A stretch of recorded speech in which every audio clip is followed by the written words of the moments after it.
a todos os nossos colegas que nos assistem neste momento ao vivo, aqui pelos estúdios da Faculdade Legale. Eu, professor Fábio Cáceres, estou aqui para falar de um tema de extrema importância para aqueles que atuam com o direito contencioso, qual seja a audiência cível. Hoje nós teremos um curso repleto de dicas, estratégias, enfim. Hoje você vai aprender como ter sucesso na audiência cível. E é por isso mesmo, doutores, que eu sinto-me honrado em fazer parte deste seleto grupo de professores do Legale. Isto porque nós temos aqui a mais alta tecnologia para poder falar com você de qualquer lugar do Brasil. Você que me assiste da região norte, nordeste, centro-oeste, sudeste, região sul do país, é uma honra poder estar aqui com você neste momento. Bom, professor, o senhor pode nos deixar algum e-mail para contato? É evidente. Então, o meu nome já está aí registrado para vocês, agora ao vivo, professor Fábio Batista Cáceres. Se você não me conhece, toma a liberdade de me apresentar rapidamente. Eu sou professor do Legale, ministro aulas nas grades de Direito Civil, Direito Processual Civil e Direito do Consumidor. Sou professor dos cursos preparatórios para a OAB, professor dos cursos de pós-graduação e também dos cursos de extensão, como este que estamos falando agora. O meu e-mail, caso vocês tenham interesse em anotá-lo, e eu até acho importante, afinal de contas, por vezes os alunos ficam com dúvidas, e é por meio do e-mail que esses alunos acabam dirimindo essas questões diretamente com o professor. Será uma grande honra poder responder o seu e-mail. O meu e-mail, eu vou anotar aqui no quadro, é fbcaceres@ig.com.br. Então o e-mail está aqui para todos vocês, fbcaceres@ig.com.br. Só faço uma advertência, é C-A-C-E, porque muitos alunos confundem meu e-mail, e aliás o meu próprio sobrenome, me chamando de Cárceres. E se você mandar para o FB Cárceres, o seu e-mail deve ir para o Fórum Criminal, para a Delegacia de Polícia, mas não deve chegar a mim. Agora, se você mandar FB Cáceres, certamente o e-mail chegará a mim e eu vou responder com a maior alegria para todos vocês. Doutores, tema, audiência cível. Tema, audiência cível. Professor, o que nós podemos falar sobre audiência? Doutores, recentemente saiu num periódico uma reportagem que me chamou a atenção. Esses periódicos jurídicos que nós recebemos.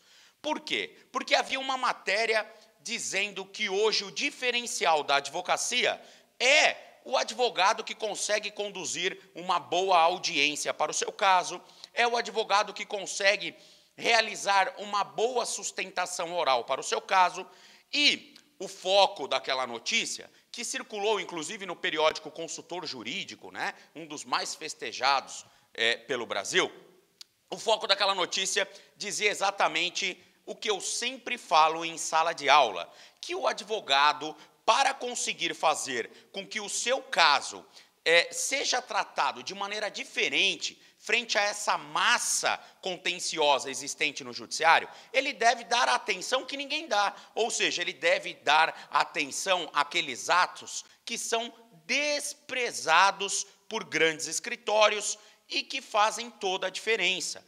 Você tem que fazer com que o seu processo saia da panela comum de julgamento. Isso porque nós temos uma quantidade de ações incontáveis no judiciário brasileiro.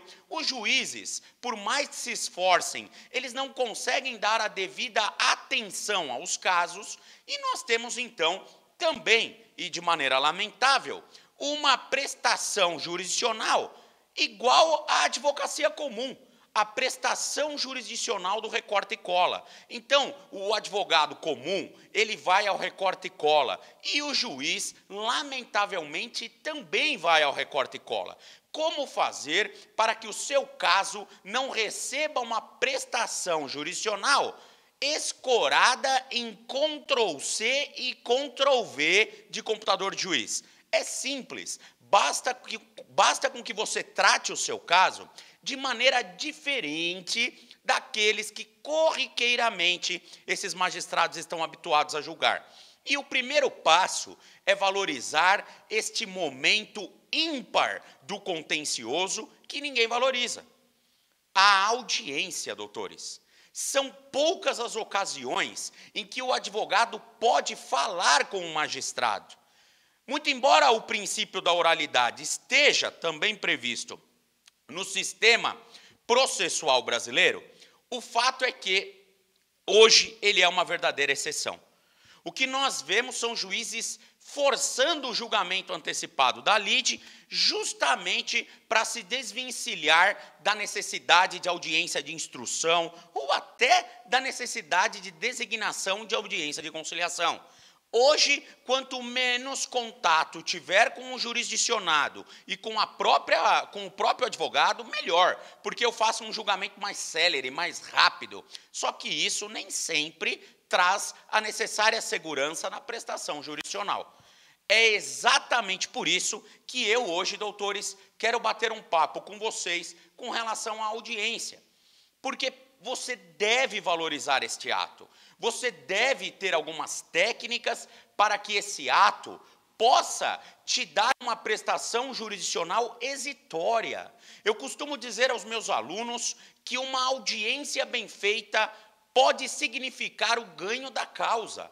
Às vezes, você ganha a causa na audiência. Não é nem pela confecção da petição inicial ou pela confecção da contestação. Às vezes você ganha o caso na própria audiência. E é isso que nós vamos discutir aqui. Professor, como obter êxito na audiência cível? Primeiro passo, vamos dividir o nosso estudo em dois aspectos. Afinal de contas, nós temos duas possíveis audiências no contencioso comum. A primeira delas é chamada de audiência de conciliação. Então, o tema agora é audiência de conciliação. Professor, o que o senhor tem a nos falar acerca da audiência de conciliação? Doutores e doutoras, embora facultativa, esta audiência ela é estratégica. Eu costumo dizer que os advogados não estão preparados para esta audiência. Os magistrados, de igual maneira, também não estão preparados para esta audiência. A audiência de conciliação poderia, sim, ensejar na promulgação de paz e justiça. Afinal de contas, não existe maior satisfação no encerramento da lide do que um acordo. Dizem os sábios que atuam com o direito que mais vale um mau acordo a uma boa sentença. Porque o acordo, ele decorre da flexibilização e vontade das próprias partes litigantes, de maneira que ele tende a satisfazê-las de uma forma muito melhor do que a própria sentença transitada em julgado. Afinal de contas, a sentença, ela nada mais é do que a opinião do judiciário, a contragosto de uma das partes, com relação ao tema que lhe foi posto em juízo.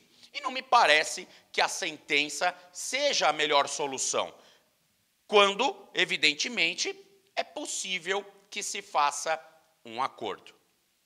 Doutores, audiência de conciliação. Você chega na audiência de conciliação e o juiz, totalmente despreparado para aquele ato, ele trata aquela circunstância como pro forma. O que o juiz faz? Ele vai lá e diz o seguinte: doutor, tem acordo? Não. Doutora, tem acordo? Não. Bom, coloque na ata que não há acordo. Próxima audiência. Não é assim que se faz audiência. Primeiro, na audiência de conciliação, o magistrado deve ter em mente que aquele momento deve ser um momento descontraído. Ou seja, ele deve retirar aquela carga de tradições forenses para essa audiência. Essa audiência, o juiz ele tem que ser o mais informal possível, justamente para que o ato se torne convidativo ao acordo, para que as partes não se sintam tensas. Afinal de contas, elas estão num ambiente de fórum, na presença de um juiz de direito, e ainda que a audiência seja para conciliar, há uma certa tensão das partes. Então, o magistrado ele deve tornar o ambiente propício para o acordo. E isso se faz por meio de técnicas que o advogado pode, inclusive, retirar. É muito comum o advogado entrar na audiência, se sentar, se posicionar na mesa e aguardar o juiz perguntar se tem ou não um acordo, para ele simplesmente dizer, não há acordo, excelência. Como se aquele ato fosse um ato pro forma. Primeiro ponto que eu sugiro ao magistrado, o primeiro ponto que eu sugiro ao advogado, é que ele tente quebrar essas raízes tradicionalistas do ambiente forense, da praxe forense. De que maneira que o advogado vai fazer isso? Muito simples. Ele deve, antes mesmo da audiência de conciliação, procurar saber ali no corredor quem é o advogado da parte contrária, ir cumprimentar o colega, desejar boa sorte à audiência, estender a mão à parte contrária, dizendo a ela, olha, eu sou o advogado de fulano, estou aqui não para lhe prejudicar, mas para tentar resolver o problema da melhor maneira para você e para ele. Este pequeno comportamento certamente auxilia e muito na quebra de paradigmas de formalidade. Certamente, essa parte que é cumprimentada pelo advogado, esse advogado que se vê sendo bem tratado pelo colega, vão pensar, podem até não dizer, mas vão pensar, poxa, que advogado bacana, ele está disposto a resolver o problema, será que não é possível que se faça isso? E eu costumo dizer que o juiz também deve entrar nesse circuito. E a melhor maneira de fazer isso é entrar na audiência, estender a mão para o magistrado, cumprimentá-lo, desejar a ele um bom dia, se a audiência for matutina, desejar a ele boa tarde, se a audiência for no período da tarde, enfim, tentar quebrar os aspectos de formalidade. E quando eu dou esse curso de maneira presencial, muitos alunos falam, professor, mas o juiz, ele é meio carrancudo, ele não vai querer dar a mão a mim. E eu gostaria de saber o porquê não. O fato de um juiz estender a mão a você e te cumprimentar, não significa dizer que ele é seu amigo, não significa dizer que ele é parcial e não significa dizer que ele é tendencioso no julgamento. Pelo contrário, o juiz estender a mão e cumprimentar um advogado significa dizer que ele é educado. E a educação vem de berço, não se aprende nas faculdades de direito.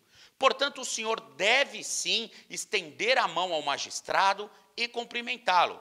E eu vou dizer para você, como advogado e nem como professor, as regras de experiência me mostram que os juízes gostam desse gesto. Esse gesto de humildade, de urbanidade. Raras as vezes em que eu estendi a mão para um juiz para cumprimentá-lo no ato da audiência e ele não correspondeu. Aliás, isso aconteceu durante a minha carreira por 2 ocasiões e criou-se uma situação constrangedora para o próprio magistrado. Afinal de contas, quando eu estendi a mão e o magistrado sequer olhou no meu rosto, eu continuei com a mão estendida. Todos se sentaram e eu ainda fiquei lá por alguns minutos com a mão estendida. Quando o magistrado, enfim, olhou para mim e não me estendeu a mão, eu disse a ele, excelência, eu, muito embora não tenha tido aqui uma contraprestação de Vossa Excelência com relação ao meu ato de educação, eu gostaria de desejar ao senhor um excelente dia, ou uma excelente manhã, uma excelente tarde, e deixar registrado também que não tenho nenhuma doença contagiosa que gere ao senhor o temor de não querer dar a mão a mim. Veja, já fiz isso. O juiz certamente não vai dormir à noite. Certamente ele levou um tapa com luva de pelica. E isso é importante. Por quê? Porque isso vai balizar a conduta dele como magistrado, para que ele seja mais educado com o jurisdicionado e com os colegas de trabalho. Porque juiz e advogado devem se tratar com urbanidade. Não há guerra, não há lide entre juiz e advogado. As classes devem se respeitar mutuamente, assim como o pedreiro respeita o pintor, que respeita o eletricista. Todos estão no mesmo ambiente de trabalho, na execução da obra. E o juiz e o advogado se assemelham ao mesmo ambiente, o ambiente forense. Por isso, devem se respeitar. Eu faço questão de respeitar os juízes, mas também faço questão que eles me respeitem. Doutores, o primeiro passo é esse. Quando você estende a mão ao magistrado e o cumprimenta, por incrível que pareça, há uma quebra de paradigma desse ambiente forense. Por quê? Porque o juiz vai se sentir mais à vontade. Não raras vezes o juiz vai falar, poxa, doutor, boa tarde. E aí fala, excelência, estamos aqui para um acordo, vamos tentar resolver o problema dessas pessoas. Quem sabe hoje não é um caso a menos no judiciário. O próprio juiz vai trabalhar de maneira intensa para que haja um acordo, perdendo aquela formalidade, aquele formalismo. O magistrado vai trabalhar de maneira intensa para que haja este acordo, doutores. E isso é muito importante. Segundo passo, a partir deste instante, vocês vão notar que as partes relaxam. Porque a parte fala, nossa, o fórum não é nada daquilo que eu imaginava, em que as pessoas saem presas, até porque ali não se discute direito penal, mas o leigo, ele acha que pode ser preso naquela circunstância de uma audiência de mera conciliação. Então ele fala, nossa, olha o juiz como ele é bonzinho, o juiz foi muito atencioso com o advogado. E aí, quando você menos imagina, as partes já estão discutindo o capítulo da novela. Olha só que interessante, isso é um grande passo para que saia um acordo. Só que é importante que o advogado tenha em mente algumas circunstâncias essenciais. A primeira delas, acordo é flexibilização, doutor. Não adianta você fazer uma proposta de acordo, que é a sua petição inicial, ou a sua contestação. Isso não é acordo. É óbvio que se você fizer uma proposta nesse sentido, a parte vai esperar o pronunciamento do juízo. Portanto, deve haver uma flexibilização, uma prática de bom senso, tanto pelo advogado do autor, como pelo advogado do réu. Esse é o primeiro passo, a flexibilização das discussões da lide. Você não tem que pedir, a título de acordo, tudo aquilo que você contemplou na petição inicial, porque para o réu pagar aquilo naquele instante, ele vai preferir ser condenado, em alguns anos, quem sabe, para cumprir. Então, você tem que fazer com que o réu tenha algum atrativo em fazer o acordo. E, para isso, você precisa mitigar, flexibilizar os seus pedidos da petição inicial. Se você é advogado do réu, por consequência, também você deve trabalhar com o advogado do autor para que haja uma flexibilização dos pedidos, se é que eles devem ser mesmo procedentes, para que você saia de lá também de maneira satisfeita. E os bastidores da audiência de conciliação também são importantes. Doutores, vejam, quando você está na audiência de conciliação, você deve se esquecer que você tem formação jurídica. É o primeiro e mais importante passo. Na audiência de conciliação, os advogados viram businessmen. Eles não devem discutir direito. Lá é business, é negócio. Por quê? Porque o ser humano é vaidoso. Todo ser humano é vaidoso. E o advogado, como ser humano, não é diferente. Quer ver a audiência de conciliação ser totalmente frustrada? Comece a discutir o mérito. Ah, porque o meu cliente tem razão nesse ponto. Acabou o acordo. Porque o adversário vai querer provar que o seu cliente não tem razão nesse ponto, e aí vocês vão começar a discutir o mérito da causa e a audiência está fadada ao insucesso. Portanto, a técnica para a audiência de conciliação é não discutir mérito, é discutir valores e obrigações. Olha, o meu cliente pode pagar isso, quanto o seu cliente pode receber, de que maneira, o meu cliente reconhece esse direito, vamos colocar essa obrigação então, como que ele pode cumprir essa obrigação? Ah, mas o seu cliente está errado. Doutor, eu não estou aqui para discutir quem está certo e quem está errado, eu estou aqui para fazer um acordo, até porque se nós formos entrar no campo da discussão de quem está certo e quem está errado, nós vamos entrar no campo de discussão da lide, do mérito. E aí a audiência não vai atingir o objetivo que é a conciliação, pois o senhor vai querer mostrar que tem razão, eu vou querer mostrar que tenho razão, a vaidade vai se aflorar de tal maneira que não haverá acordo. Portanto, não discuta mérito em audiência de conciliação. E se você advoga, você deve estar nesse momento se penitenciando, porque você sabe que, em regra, 99% das audiências de conciliação não dão certo quando as partes começam a discutir mérito. Não se deve discutir mérito em audiência de conciliação. Primeiro ponto, nunca discuta mérito. Tente sempre trazer a audiência, corrigir a audiência para as questões de negócio, de business, nunca com relação ao mérito da causa. Ponto também que vale a pena ser discutido, doutores, na audiência de conciliação. Ponto que vale a pena ser discutido na audiência de conciliação é o aspecto relacionado ao comportamento do cliente.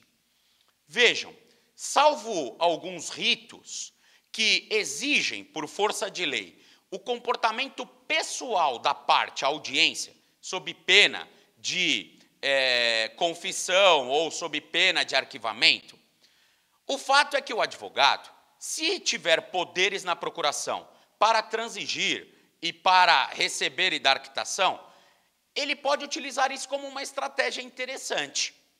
Qual? Por vezes, o cliente, na sala do escritório de advocacia, ele é tranquilo, ele concorda com o acordo, mas lá na audiência, por conta de um comportamento mais, digamos que, contumaz, exacerbado, um comportamento menos temperado do cliente, ele pode acabar contaminando o ato, fazer escândalo, o vulgo barraco na audiência. E aí também isso não é, além de ser deselegante, isso não é objetivo para que se faça um acordo. Então, conheça bem o seu cliente. Se ele é um cliente polido, educado, que se comporta adequadamente, eu sugiro que ele vá à audiência de conciliação com você, pois ele vai te ajudar bastante. Agora, se o seu cliente é uma pessoa temperamental, uma pessoa descontrolada e que tem uma predisposição à briga, a fazer barraco, eu sugiro que você não leve o seu cliente à audiência, salvo se o rito que tramita o processo exigir por força de lei. Do contrário, eu não recomendo que você leve, que você faça o seguinte: você faça uma reunião prévia no seu escritório, pegue a margem de trabalho da audiência de conciliação, registre isso por e-mail, é importante até para a sua própria segurança, para que o cliente não diga que você transigiu em nome dele, coisa que ele não queria. Então, mande o cliente registrar por e-mail o que ele concorda, o que ele não concorda, ou ponha isso numa atazinha do seu escritório e peça para o cliente assinar, pois é uma segurança que você tem. E com essa margem de trabalho, você então vai à audiência sem o cliente para poder discutir a lide e, quem sabe, solucioná-la da melhor maneira possível. Eu não tenho dúvidas de que o acordo é a melhor solução para o litígio. E também não tenho dúvidas de que o bom advogado é aquele que consegue fazer com que o cliente tenha plena satisfação jurídica. E o acordo é uma maneira de aflorar a plenitude de satisfação jurídica, tanto do autor como do réu. Agora nós vamos fazer uma análise da audiência de instrução e julgamento. Então nós vamos mudar aqui um pouco os ares do nosso curso. Fazer uma análise da audiência de instrução e julgamento. Doutores, como eu disse aqui, o foco da audiência, o foco principal é tentar conciliar, é tentar apaziguar as partes, mas por vezes isso não é possível. Por vezes você aplica todas as técnicas que eu te passei aqui e ainda assim a audiência ela se frustra, não há acordo e você passa a percorrer para a guerra da lide.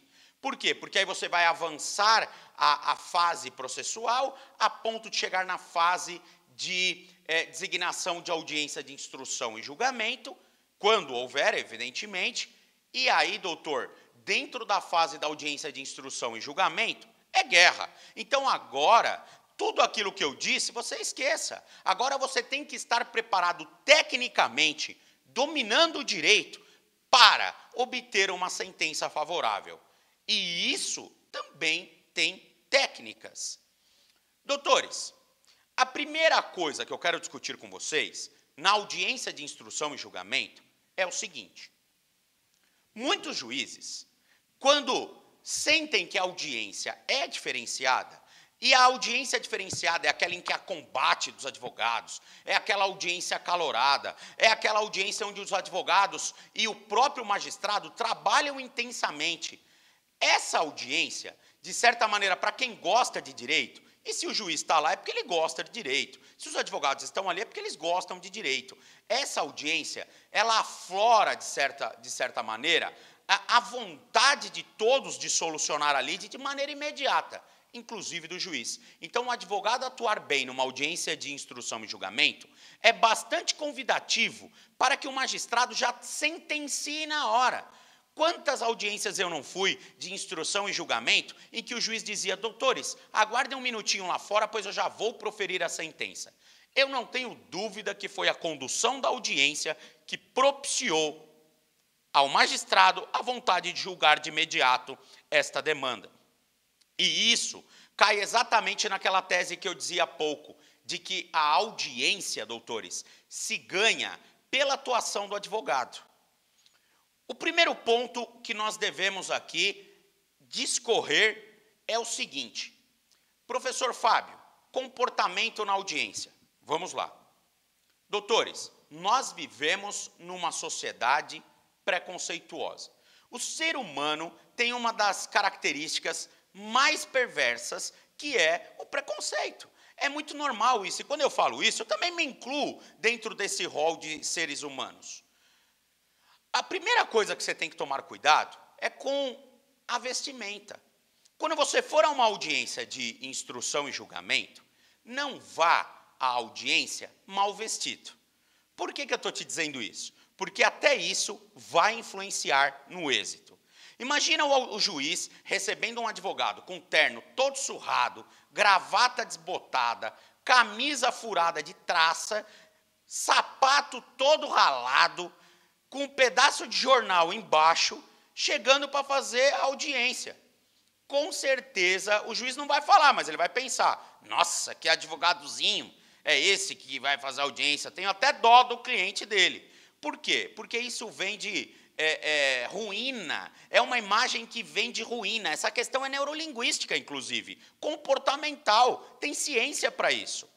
Pode ser que esse advogado seja brilhante, mas já há um pré-julgamento de que ele não reúne as condições para ser advogado, só porque está mal vestido.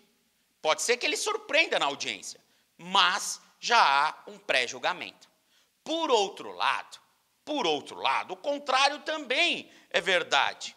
Eu posso chegar a uma audiência bem vestido, apresentável, e o juiz, ao se deparar com esse advogado, ele não fala, mas pensa, nossa, esse doutor é bem-sucedido, esse advogado é preparado, hoje eu terei uma audiência diferente.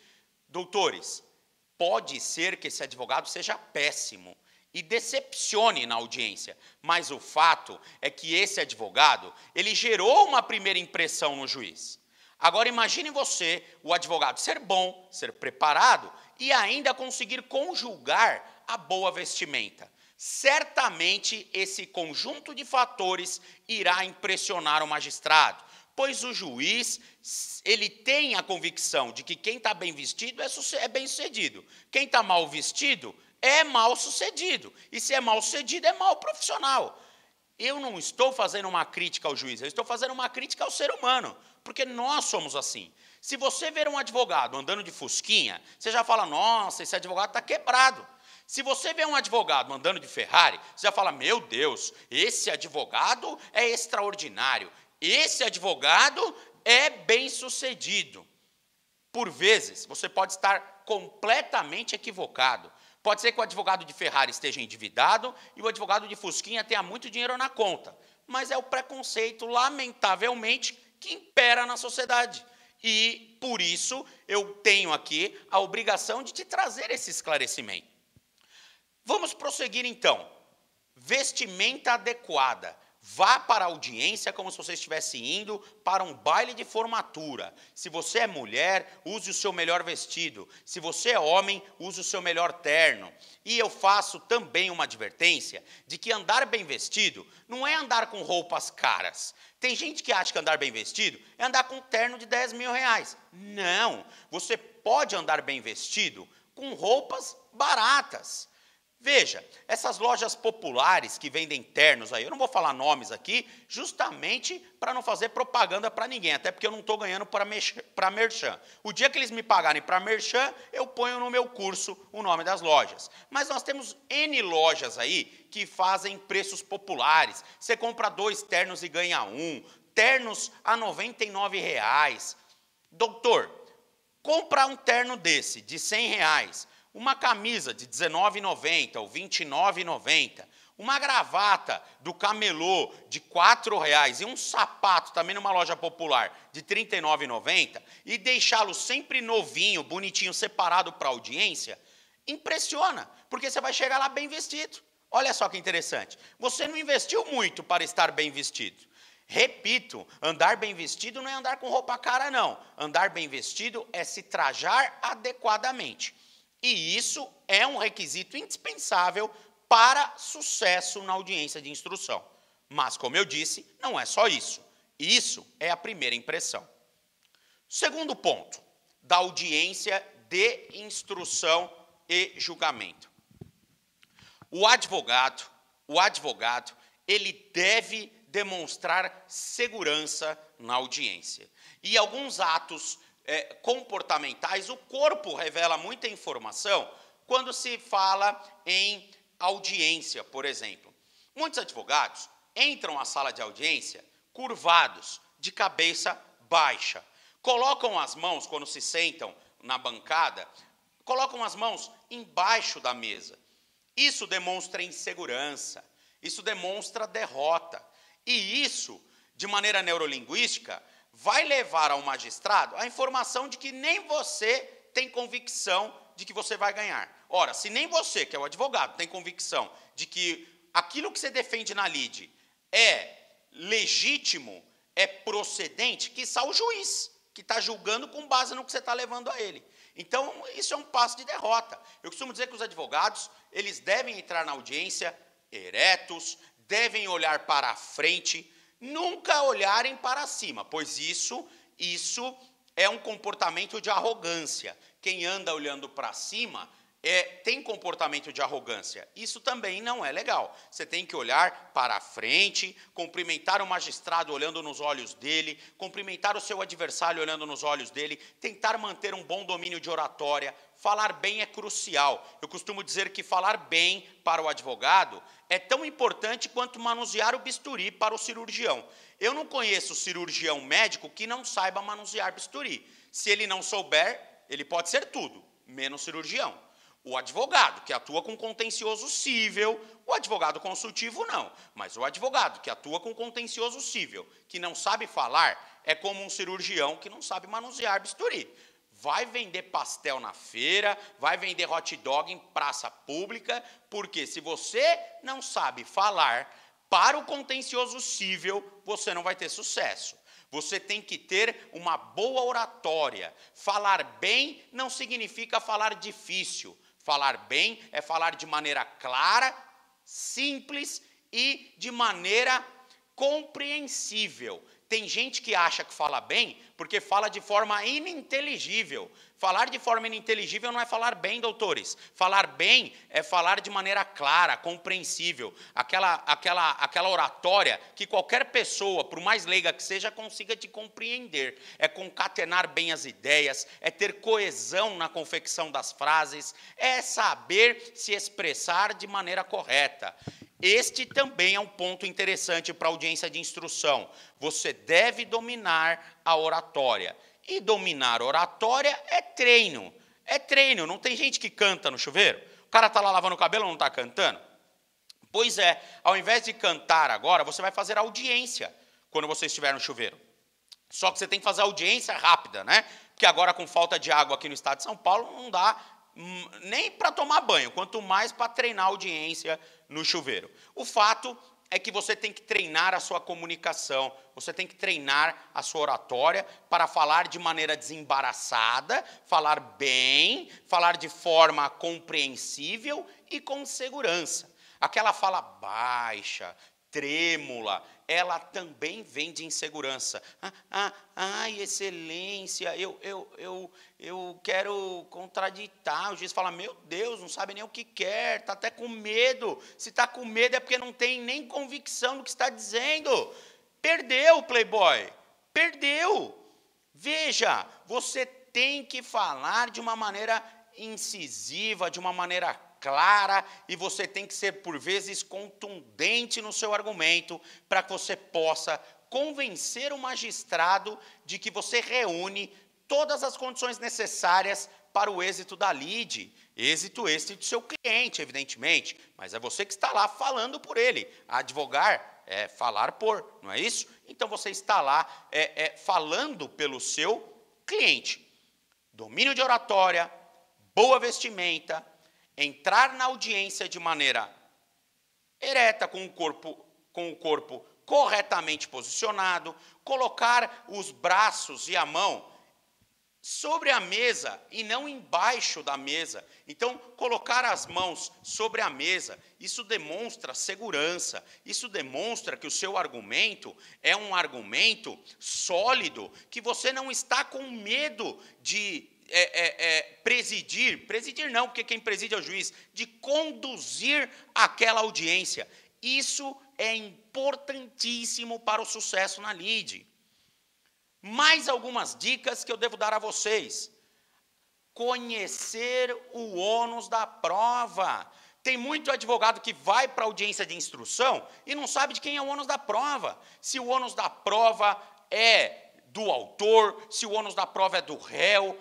É importante você saber de quem é o ônus da prova, justamente para que você tenha uma maior estratégia na audiência.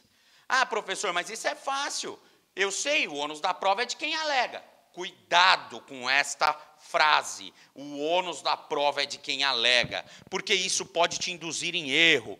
Quando você diz que o ônus da prova é de quem alega, isso pode te induzir em erro, pois, em tese, quem vai lá no judiciário reclamar é o autor. E isso te induz a sempre pensar que o ônus da prova é do autor, o que não é uma verdade.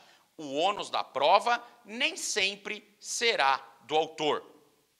Nós temos que estudar aqui a distribuição do ônus da prova à luz do Código de Processo Civil e à luz do Código de Defesa do Consumidor, porque você pode também estar atuando num processo em que a lide versa sobre relação de consumo. E aí nós vamos falar da inversão do ônus da prova, à luz, então, do Código de Defesa do Consumidor.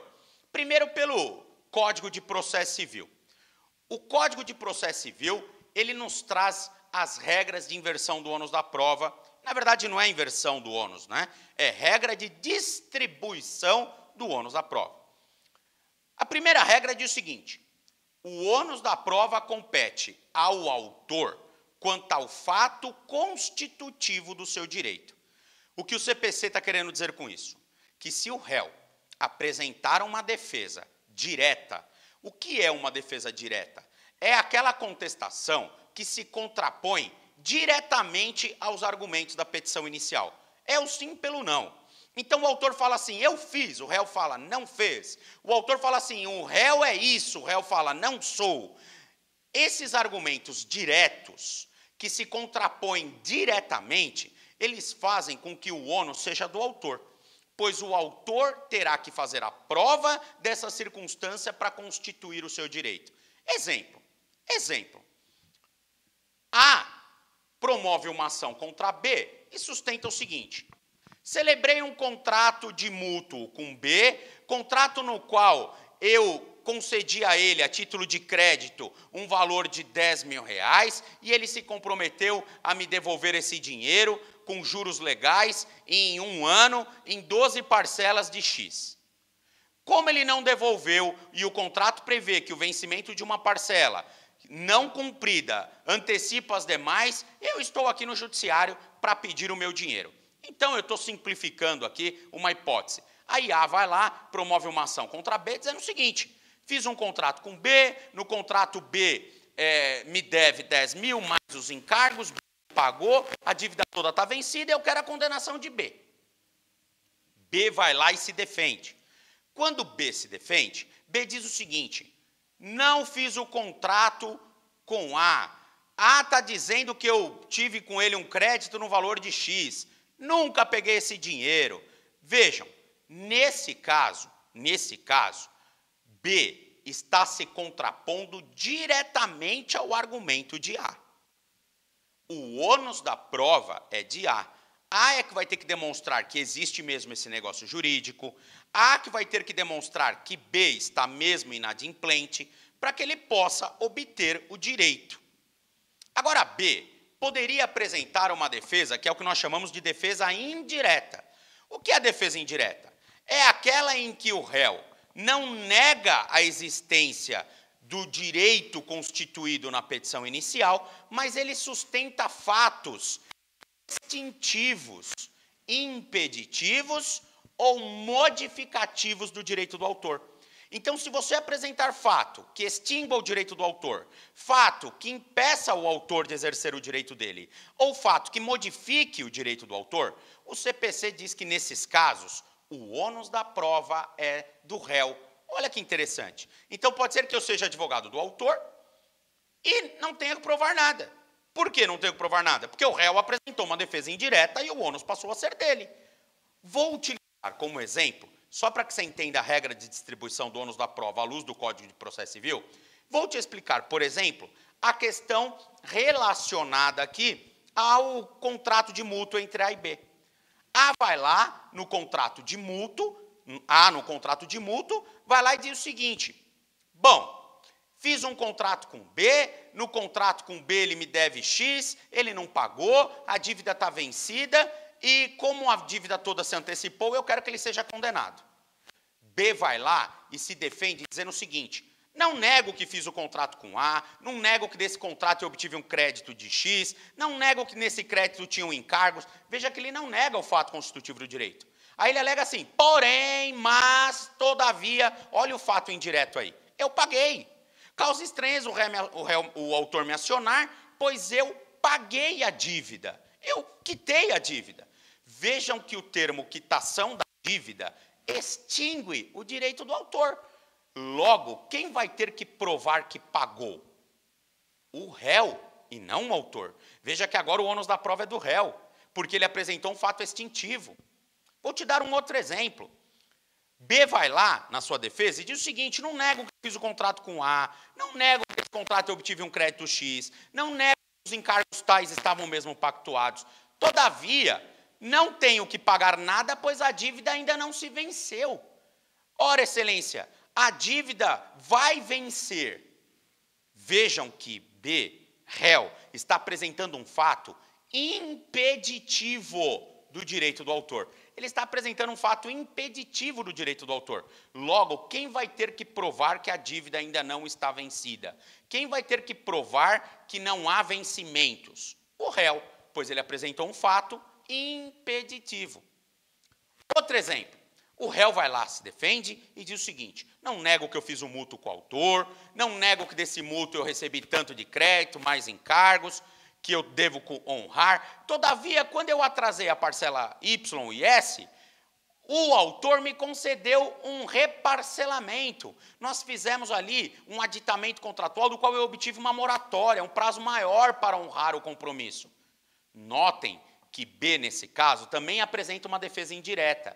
E a defesa de B, agora, está escorada num fato modificativo do direito de A. Então, se o fato agora é modificativo do direito de A, deve-se entender também que quem tem que provar essa moratória, esse aditamento contratual, esse parcelamento do débito é B. O ônus da prova é dele. E, por fim, para encerrar a questão relativa ao ônus da prova, vamos fazer análise à luz do Código de Defesa do Consumidor. Você tem que tomar muito cuidado, porque o CDC, no artigo 6º, inciso 8º, ele fala sobre a inversão do ônus da prova.